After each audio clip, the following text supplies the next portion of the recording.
Hare Krishna. Welcome to Bhagwat Das Gurukul blogs.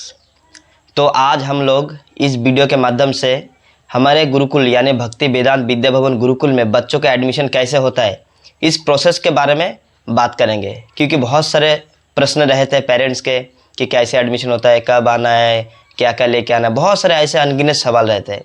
तो मैंने सोचा कि एक ऐसा वीडियो बनाया जाए जिसमें समस्त प्रकार के जो प्रश्न है उसका उत्तर दिया जाए। तो हम सारा प्रश्न एक एक करके लेंगे। तो चलिए इस वीडियो को हम शुरू करते हैं।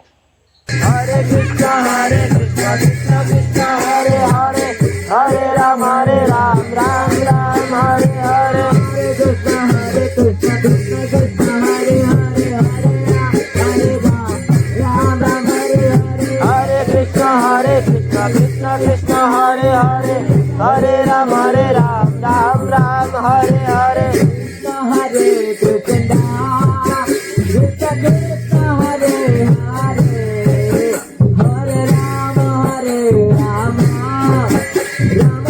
राम हरे हरे, हरे कृष्णा कृष्णा कृष्णा हरे हरे, हरे राम तो पहला प्रश्न है कि हमारे गुरुकुल में कौन एडमिशन ले सकता है। तो हमारे गुरुकुल में एडमिशन लेने के लिए कोई भी किसी भी प्रकार का कोई भेदभाव नहीं है, कोई भी एडमिशन ले सकता है। बस वो बच्चा जो है 9 साल या फिर उससे ऊपर होना चाहिए, क्योंकि हम लोग जो एडमिशन लेते हैं वो चौथे क्लास से लेते हैं, और एक चौथे क्लास में पढ़ने वाला बच्चा कम से कम 9-10 साल का तो होना ही चाहिए। और जो पढ़ाते हैं हम लोग वो 10वीं तक पढ़ाते हैं। और एक बार बच्चा जैसे 8th में आ जाता है, जैसे मान लीजिए उसने चौथे क्लास या 5वीं क्लास में एडमिशन लिया, अभी वो फिलहाल 2 साल 3 साल पढ़ने के बाद 8वीं क्लास में आ गया, तो उसका जो नाम है वो हम यहाँ पे गवर्नमेंट स्कूल में लिखा देते हैं, ताकि जब वो 10th पास करके यहाँ से बाहर जाए तो उसके बाद गवर्नमेंट का जो सर्टिफिकेट हो, और हमारा गुरुकुल की तरफ से भी सर्टिफिकेट मिलेगा। परंतु एज ऑफ नाउ जो हम लोग 2024 में बात कर रहे हैं, तो हमारा गुरुकुल अभी गवर्नमेंट से एफिलिएटेड नहीं है, तो हमारे पास ऐसा कोई डॉक्यूमेंट्स हम नहीं दे सकते जो गवर्नमेंट माने। वो मान भी नहीं, कुछ स्कूल मान भी जाता है कि चलो ठीक है, लेकिन कोई होता है स्कूल जो नहीं मानते। इसीलिए हम लोग चाहते हैं कि बच्चे के साथ ऐसा ना हो, इसीलिए हम लोग गवर्नमेंट का जो सर्टिफिकेट है तो वो भी देते हैं, झारखंड स्टेट बोर्ड का, और हमारा गुरुकुल का भी कंफर्मेशन लेटर या फिर सर्टिफिकेट टीसी वगैरह सब रहता है। तो बच्चे को कोई असुविधा नहीं होती। भारत में किसी भी यूनिवर्सिटी में कोई भी बड़े कॉलेज में वो भर्ती ले सकता है। और हमारे यहाँ पे चौथे और 5वीं क्लास में हिंदी मीडियम से पढ़ाया जाता है, और उसके बाद 6वीं क्लास से इंग्लिश मीडियम चालू हो जाता है। अगला प्रश्न है कि हमारे यहाँ पे सिलेबस क्या पढ़ाया जाता है।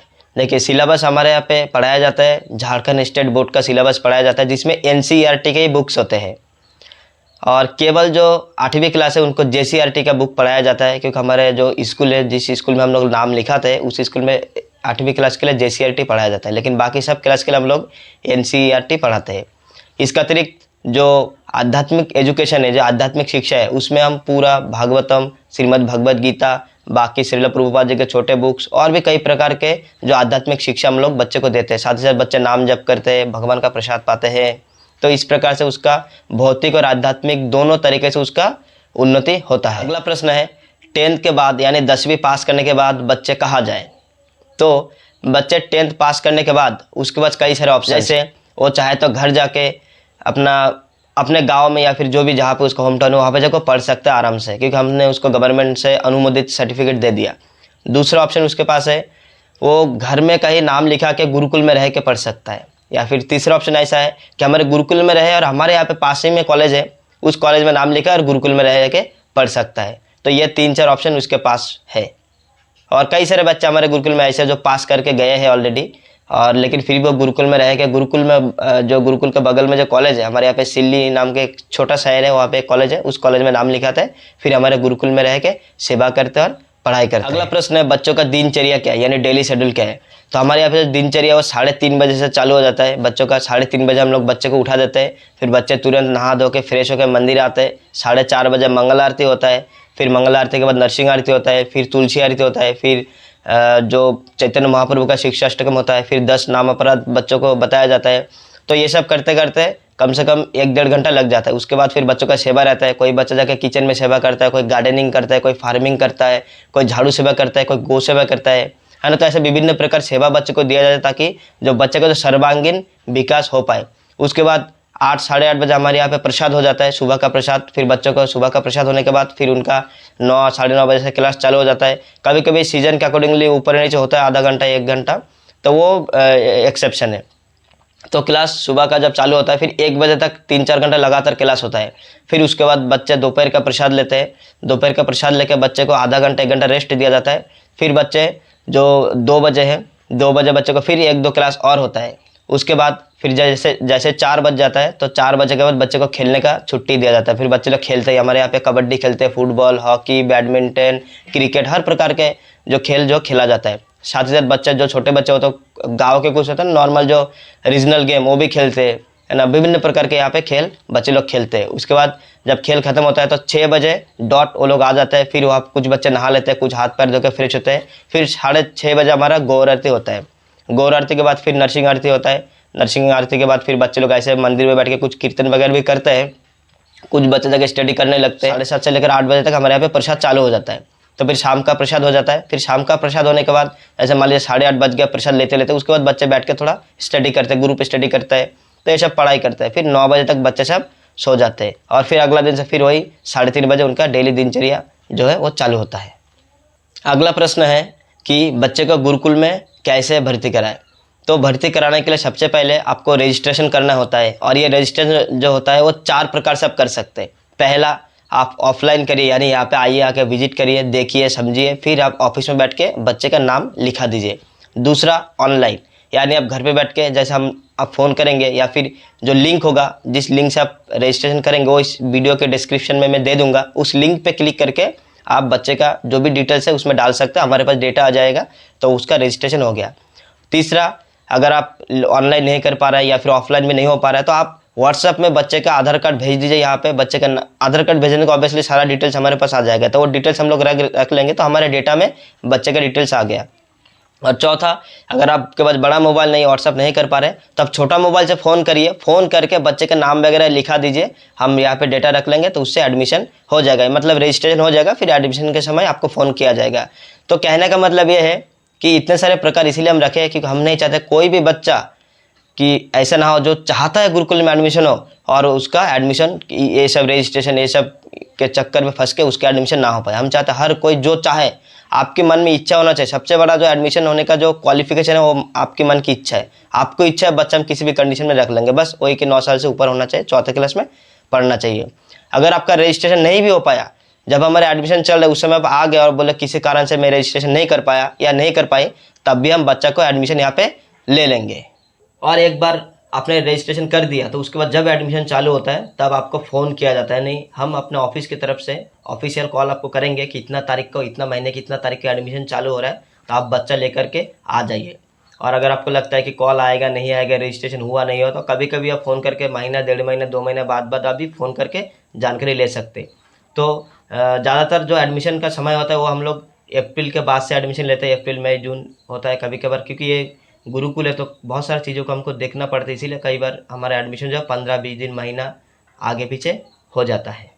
परंतु एडमिशन जो है वो पक्का है। अगर आपने रजिस्ट्रेशन किया या फिर आपको इच्छा है बच्चे को गुरुकुल में डालना तो एडमिशन हो जाएगा, इसमें कोई संदेह नहीं है।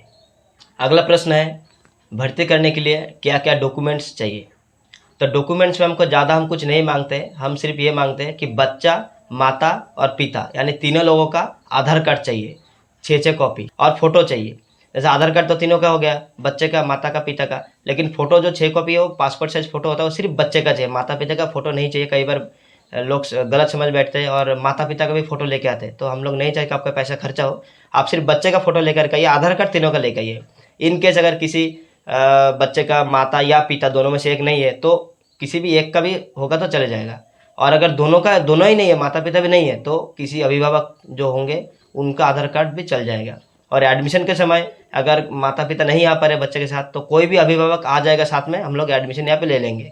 और बच्चे का एडमिशन के लिए किसी भी प्रकार का कोई टीसी, मार्कशीट नहीं चाहिए। सिर्फ 9वीं क्लास के लिए हम लोग यहाँ पे उसका मार्कशीट और टीसी मांगते हैं। 8th क्लास तक एडमिशन ले रहे हो तो आपको टीसी वगैरह कोई जरूरत नहीं है। जैसे आप 9th में एडमिशन लेते हो, जैसे नया बच्चा 9th में एडमिशन लेता है तो उसको टीसी वगैरह चाहिए। इसके अतिरिक्त जब एडमिशन होता है यानी जब भर्ती का प्रोसेस यहाँ पे चलता है उस समय एक छोटा सा एंट्रेंस एग्जाम लिया जाता है, लेकिन हम अगर कोई बच्चा उसमें फेल भी हो गया तो हम उसको बाहर नहीं करते, वो जस्ट एक देखने के लिए कि बच्चे का क्या गुण है ना, हम चेक करते हैं। बाकी हम यहाँ पे किसी को भी जो भी आ गया हमारे यहाँ पे उसको हम बाहर नहीं करते, अगर वो 9 साल है और वो चौथे क्लास में एडमिशन लेना चाहते हैं, क्योंकि उसके नीचे हमारे पास है ही नहीं, तो इसीलिए हम नहीं ले पाते। हम पहले लेते थे 3rd क्लास 2 क्लास में भी लेते थे, पर हमने देखा कि ये लोग गुरुकुल में जो खुद का जो मेंटेनेंस होता है वो नहीं कर पाते, इसीलिए हमने बंद कर दिया। हम अभी अब चौथे क्लास से लेते हैं, इसीलिए एक एंट्रेंस एग्जाम हम लेते हैं जिसको सिर्फ हम देखने के लिए कि उसका जो मतलब जो पढ़ाई का जो स्तर है वो क्या है। बाकी हम किसी बच्चे को एंट्रेंस एग्जाम में फेल होने के बाद भी बाहर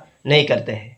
अगला प्रश्न है कि जब बच्चा एडमिशन होता है तो उस समय उसको क्या क्या सामान लेके आना है। तो इसका एक लिस्ट है, मैं थोड़ा पढ़ के बताता हूँ। देखिए, सामान में सबसे पहले तो 4 सेट धोती कुर्ता बच्चे को लेना होगा। 4 set dhoti kurta, 2 set Jersey यानी खेलने का ड्रेस, एक लॉकर लेना पड़ेगा, एक किताब का बैग यानी स्कूल बैग एक लेना पड़ेगा, और मच्छरदानी एक लेना पड़ेगा क्योंकि गुरुकुल है तो ऑब्वियसली जंगल है तो मच्छर काटता है, घर में भी लोग लगाते हैं, तो हमारे यहाँ पे मच्छरदानी दिया जाता है बच्चों को। और एक चादर, चटाई, थाली गिलास और 4 गमछा। तो ये जो सामान है सारा, ये सामान बच्चों को लेना होता है। और किताब, बच्चों को किताब भी हमारे यहाँ से मिलता है। तो अब सवाल आता है कि ये जो सामान क्या है, ये सामान का पैसे देना पड़ेगा? बिल्कुल हाँ, क्योंकि हमारे जो ये हम पहले देते थे बच्चों को सारा सामान फ्री में देते थे, लेकिन हमने देखा कि ये कलयुग है तो बहुत मतलब जो दान दक्षिणा है वो बहुत कम आता है, जिससे गुरुकुल मेंटेन करना संभव नहीं होता। इसीलिए हमने डिसाइड किया हम जो सिर्फ बच्चे का जो सामान है उसका हम लक्ष्मी लेंगे, है ना, पैसा लेंगे, और बाकी खाना पीना रहना पढ़ाई जो बाहर जाता है घूमने के लिए सब का हम कोई पैसा नहीं लेंगे। सिर्फ जो उसका सामान है यानी पर्सनल सामान है उसका हम पैसा लेते हैं, वो भी हमारे मजबूरी में। अगर आप लोगों की कृपा से, भगवान की दया से कल को हमारा जो फाइनेंशियल कंडीशन है, आर्थिक अवस्था अगर अच्छा हो गया तो हम ये भी बंद कर देंगे। हम चाहते नहीं है, लेकिन क्या है अभी कलयुग है, दान ध्यान इतना आता नहीं, तो हमको मजबूरी में लेना पड़ता है। और इसमें भी एक कंडीशन है, कुछ कुछ सामान ऐसे है जो आप घर से ला सकते हैं जिसका आपको कोई पैसा नहीं देना होगा। जैसे आप गमछा, 4 गमछा घर से ला सकते हैं, आप थाली, चटाई, है ना, बेडशीट, स्कूल का बैग, ये जो 4-5 चीज़ें ये आप घर से ला सकते हैं, इसका आपको यहाँ पे पैसा नहीं देना होगा। और बाकी जो सामान हम लोग देते हैं, है ना, वो भी आपको बहुत सस्ते में मिलेगा। जैसे हमारा जो स्कूल बैग है वो आप घर से ला सकते हैं, लेकिन अगर यहाँ से, क्योंकि हमारा जो लोगो बोगो लगा रहता है तो अच्छा रहता है। तो हमने देखा कई सारे पेरेंट्स इस साल हमको बोले जब हमने 2024 का एडमिशन लिया कि प्रभु ये जो बैग आप दे रहे, आप तो सिर्फ 500-600 में बैग दे रहे, लेकिन बाहर यही क्वालिटी के बैग कम से कम आपको 1200-1300 में मिलेगा। तो हम लोग क्या करते हैं, हम लोग जो बल्क में सामान ऑर्डर करते हैं तो उसमें सस्ता पड़ता है, इसीलिए ज़्यादातर पेरेंट्स क्या करते हैं, वो घर से कुछ नहीं लाते, वो सब यहीं से खरीदते हैं, और थोड़ा आने में भी आसानी रहता है क्योंकि दूर से आते हैं तो यहीं से सामान ले लेते हैं। बाकी आपके ऊपर है, अगर आप चाहें तो ये जो थाली, गमछा, चटाई, चादर, स्कूल का बैग ये सब घर से ला सकते हैं, परंतु धोती कुर्ता, जर्सी, बुक, मच्छरदानी ये सब आपको यहीं से मिलेगा, क्योंकि आप घर से लाएंगे तो हो सकता है कलर मैच ना हो, और जर्सी में भी नाम लिखा रहता है तो आपको मिलेगा नहीं नाम लिखा हुआ, इसीलिए वो चीज़ हम बोलते हैं यहीं से आप ले लो, उचित मूल्य में दिया जाएगा। बाकी जो चीज़ जैसे गमछा का कोई भी कलर हो चलेगा, है ना, स्कूल का बैग कोई भी चलेगा, तो ये सब आप घर से ला सकते हैं। साथ ही साथ आप 2 टी-शर्ट या 2 पैंट लेकर के आ सकते हैं कुछ दिन के लिए, क्योंकि शुरुआत में जब बच्चा आता है तो जर्सी वगैरह आने में थोड़ा समय लगता है, क्योंकि उसका नाम कब बनेगा, छपेगा तभी आएगा, तो तब तक के लिए वो टी-शर्ट वगैरह पहन के गुरुकुल में रह सकता है। 1 आध महीने बाद वो टी-शर्ट पैंट वगैरह वापस ले जा सकते हैं, क्योंकि उसके बाद अभी धोती कुर्ता 4 सेट हो गया और जर्सी भी हो गया। तो ये जो लिस्ट है सामान का, ये बच्चे के साथ चाहिए। और जो पॉकेट मनी होता है, या जब बच्चा कुछ खाना चाहता है, कभी उसको फल खाना है कुछ, क्योंकि हमारे यहाँ पे फल वाला आता है प्रत्येक एकादशी को, और कभी कभी दूसरे टाइम पे भी आता है, उसको फल खाना है कुछ, क्योंकि छोटे बच्चे ऑब्वियसली बिस्किट वगैरह भी कभी कभी खाते हैं। हम लोग उसको गुणवत्ता को चेक करते हैं कि क्या क्वालिटी है, फिर हम उसको ऑर्डर करते हैं। तो ये जो लक्ष्मी है यानी जो खर्चा है उसका, ये पेरेंट्स को उठाना पड़ता है। तो हमारे यहाँ पे बच्चों का अकाउंट खुला रहता है, जो बच्चे का जो पैसा आता है हम उसके अकाउंट से लिख देते हैं। जैसे मान लीजिए किसी बच्चे का 500 रुपये आया तो हम उसको अकाउंट खोल देते हैं, जो ये जो मान लीजिए बच्चे का नाम संजय है तो संजय के नाम से 500 रुपये जमा है। अब उसमें जो खर्चा करेगा, जैसे उसने फल खरीदा तो 100 रुपये लग गया, तो हम उस अकाउंट में चढ़ा देंगे इतना तारीख को फल खरीदा 100 रुपये, तो बाकी वो ऑटोमेटिकली जो ऐप है उसमें माइनस होकर 400 रुपये दिखा देगा। तो ये अकाउंट हम यहाँ पे हर बच्चे का मेंटेन करते हैं। अब सबसे जो इम्पोर्टेंट प्रश्न है वो है फ़ी। हमारे यहाँ पे फ़ी यानी पैसा कितना लिया जाता है। तो हमारे ये गुरुकुल जो गुरु दक्षिणा पद्धति से चलता है, हम यहाँ पे बच्चों से कोई चार्ज नहीं लेते पढ़ाई वगैरह के लिए, क्योंकि हमारे जो गुरुकुल के जो फाउंडर आचार्य है हिज ग्रेस दास गदाधर प्रभु जी, उनका विचार है कि शिक्षा को कभी आप बेच नहीं सकते, इसीलिए हम बच्चों से पढ़ाई के लिए कोई पैसे नहीं लेते। हाँ, जैसे मैंने बताया जो सामान हम लोग देते हैं उसके लिए हमको लेना पड़ता है, वो भी मजबूरी में। अदरवाइज जो खाना पीना रहना सारी चीज़ के लिए, किसी भी चीज़ के लिए हम लोग यहाँ पे किसी भी प्रकार का फीस नहीं लेते। हाँ, परंतु अगर आप दान करना चाहिए और एज ए सोसाइटी हमको करना भी चाहिए, तभी ऐसे संस्थान आगे बढ़ेंगी। आप दान करिए, हम जो भी आप दान देंगे उसी दान से, क्योंकि नॉर्मली जो दान आता है उसी से गुरुकुल चलता है। तो हम सबसे रिक्वेस्ट करेंगे ज़्यादा से ज़्यादा दान करिए ताकि गुरुकुल चल पाए। बाकी फोर्सफुली किसी से हम लोग कोई भी पैसा नहीं लेते हैं। अगला प्रश्न है कि हमारे यहाँ पे खाना कैसा होता है। तो हमारे यहाँ पे तीनों टाइम भरपेट दाल चावल मिलता है, सब्जी मिलता है, भुजिया मिलता है, और कभी कभी रोटी भी मिलता है, क्योंकि रोटी बनाने में बहुत बच्चे होते हैं तो रोटी बनाने में थोड़ा कष्ट होता है, लेकिन फिर भी हम कभी कभी रोटी भी देते हैं। परंतु ज़्यादातर बच्चे दाल चावल भुजिया इससे खुश हो जाते हैं, और ये सात्विक आहार होता है। बड़े प्रेम से बच्चे ही बनाते हैं। हमारे यहाँ पे प्रभु जी, राधा रमन प्रभु जी जो कुक है यहाँ के, तो उनके देख रेख में बच्चे मिल के उनके साथ, और बड़े बच्चे छोटे बच्चे मिल के बनाते हैं। क्योंकि ये सिर्फ बनाना नहीं होता, ये प्रोसेस उनको सिखाना भी होता है। सर्वांगीण विकास इसे कहते हैं कि बच्चे लोग सेवा करेंगे तभी ये लोग सीखेंगे। क्योंकि जो मॉडर्न जो बच्चे हैं उनको कुछ नहीं पता होता है, कल को कुछ इमरजेंसी आ गया तो उसको कुछ आता ही नहीं तो क्या करेंगे। इसीलिए हम यहाँ पे बच्चों को हर चीज़ सिखाते हैं सेवा के माध्यम से। उसको सेवा भी हो जाता है और सीख भी जाता है, और हमारा जो ज़रूरत है वो भी पूरा हो जाता है। तो हम यहाँ पे किसी भी प्रकार का आमिष आहार नहीं करते, प्याज लहसुन नहीं करते, किसी प्रकार का नशा नहीं चलता है ना। तो इसीलिए हम सात्विक आहार यहाँ पे बनाते हैं। भगवान को भोग लगता है, फिर वही जो भोग जो है प्रसाद के रूप में सब बच्चों में बांटा जाता है, तीनों टाइम पेट भर। अगला प्रश्न है, प्रभु क्या ये बच्चे गुरुकुल जो कुटा में ही रहेंगे? नहीं, हमारे यहाँ पे एक सिस्टम है। हम लोग यहाँ पे एजुकेशन ट्रिप करते हैं, यानी हम बाहर बच्चे को भेजते हैं। जैसे मान लीजिए कोई बच्चा हमारे गुरुकुल में एडमिशन हुआ रांची में, अब वो बच्चा उसका क्लास जहाँ पे जाएगा, जैसे हमारे और कई सारे ब्रांचेस है, जैसे हमारे पास अभी फिलहाल 15 ब्रांच है। महाराष्ट्र में है, कर्नाटक में, उड़ीसा में, बंगाल में है, बिहार में है। तो ऐसे मिला जुला कर हमारे पास 15-16 ब्रांचेस है, शाखा है। हम वहाँ पे बच्चे को भेज देते हैं, और इसके पीछे कारण ये है, ऐसे हम बच्चे को बाहर भेजते हैं तो पहली बात तो उसको ट्रैवलिंग का एक्सपीरियंस होता है। बचपन से ट्रैवलिंग करेगा तो जो उल्टी का जो रहता है वो उसका खत्म हो जाता है धीरे धीरे। उसके बाद जब दूसरे जगह में जाता है तो दूसरे जगह का भाषा, दूसरे जगह का संस्कृति, दूसरे जगह का जो खान पान, ये सब कुछ वो सीखता है। और अब ये प्रैक्टिकल है, क्योंकि आज जो कम्युनिकेशन इतना बढ़ गया है कि लोग ऐसे नहीं है कि सिर्फ झारखंड लोग झारखंड में रहते, बंगाल का लोग बंगाल में रहते, सब बाहर जाते हैं काम करने के लिए। तो ये एक्सपीरियंस उसको पहले से रहता है कि वो बाहर घुमा हुआ है, उसको पता है। तो ये प्रैक्टिकल है। और साथ ही साथ जैसे हम जिस स्टेट में भेजते हैं, जैसे मान लीजिए हमने बच्चा भेज दिया उड़ीसा में, तो उड़ीसा में जाके वो समंदर देखेगा, जगन्नाथपुरी देखेगा, कोणार्क मंदिर देखेगा, लिंगराज टेम्पल देखेगा, सब कुछ देखेगा। देख के वो सीखेगा, नहीं कि सिर्फ किताब में पढ़ लिया समंदर ऐसा होता है, बड़े बड़े लहर आते हैं, जगन्नाथपुरी टेम्पल ऐसा है। तो हम इस सिस्टम पे बिलीव नहीं करते। हम चाहते हैं बच्चे स्वयं जाए वहाँ पे, जाके वहाँ पे देखे, कि प्रैक्टिकली खड़ा होकर सामने से देखे। तो ये ट्रिप, इसीलिए हम लोग ट्रिप का ऑर्गेनाइज करते हैं, और इससे हमारा हरिनाम का, गुरुकुल का प्रचार भी हो जाता है, और बच्चे बाहर जाते हैं तो बच्चों को भी अच्छा लगता है। इसीलिए हम लोग एजुकेशन ट्रिप का सिस्टम हमारे पे है। और इसके लिए आपके पास ये विकल्प नहीं है कि आप अपनी इच्छा जैसे बोलिए मेरा घर बंगाल में है तो मेरा बच्चे को बंगाल में भेज दीजिए। तो हम लोग ऐसे नहीं करते हैं, क्योंकि क्या होता है इससे बच्चे जो है वो मतलब पेरेंट्स के पास जाने के लिए बहुत ही जिद करते हैं कि हमारा घर नज़दीक में, हम जाएंगे, छुट्टी लेंगे। और कई बार माँ बाप भी हर 15 दिन में, हर हफ्ते में एक बार मिलने आ जाता है। तो इससे दिक्कत ये होता है कि जो बच्चे के माँ बाप आ गए उसको तो कोई प्रॉब्लम नहीं, लेकिन जो बाकी बच्चे हैं जिनका घर दूसरे स्टेट में, उनके माँ बाप नहीं आ पा रहे, वो लोग दुखी होते हैं कि काश मेरे माँ बाप भी आ जाते, मेरे को भी आके लड्डू खिलाते। तो ये सब सोच के हमने ये सिस्टम बंद किया कि जो नज़दीक स्टेट है उसको हटा के दूसरे स्टेट में डाला जाए। तो कई बार ऐसा संभव नहीं भी हो पाता है ना। तो इसलिए कई बार नज़दीक में भी भेज दिया जाता है। वो डिपेंड करता है कि मैनेजमेंट क्या डिसीजन ले रहा है। लेकिन कम से कम आपको ये ध्यान रखना है कि आप जो बोलेंगे कि हमारा बच्चा यहाँ पे भेज दीजिए, तो ऐसा नहीं होगा। वो डिसीजन जो है मैनेजमेंट के ऊपर आपको छोड़ना पड़ेगा। प्रश्न है कि बच्चों का जो मेडिकल है, यानी जो मेडिकेशन, उसका क्या व्यवस्था है। तो गुरुकुल में 24 घंटा प्राइमरी यानी प्राथमिक जो मेडिकेशन वो रहता है। और कभी कभी हम लोग डॉक्टर भी बुलाते हैं, जब ज़रूरत होता है तो डॉक्टर भी हमारे यहाँ पे आते हैं। कोई भी गुरुकुल में, हर गुरुकुल में ऐसा ही सिस्टम है। मेडिकल पट्टी वगैरह जो ज़रूरत है, मतलब प्राइमरी, वो रहता है, बाकी डॉक्टर आते हैं। और हम लोग भी खुद भी हॉस्पिटल लेके जाते हैं। तो ये तीनों तरीके से हम लोग बच्चे का देख रेख करते हैं। इसमें कोई अभी तक भगवान की कृपा से पिछले 5-6 साल से हमारा गुरुकुल चल रहा है, तो अभी तक ऐसा कोई भी केस नहीं आया जहाँ पे पेरेंट्स दुखी है कि हमारे बच्चे का मेडिकेशन नहीं हो पाया।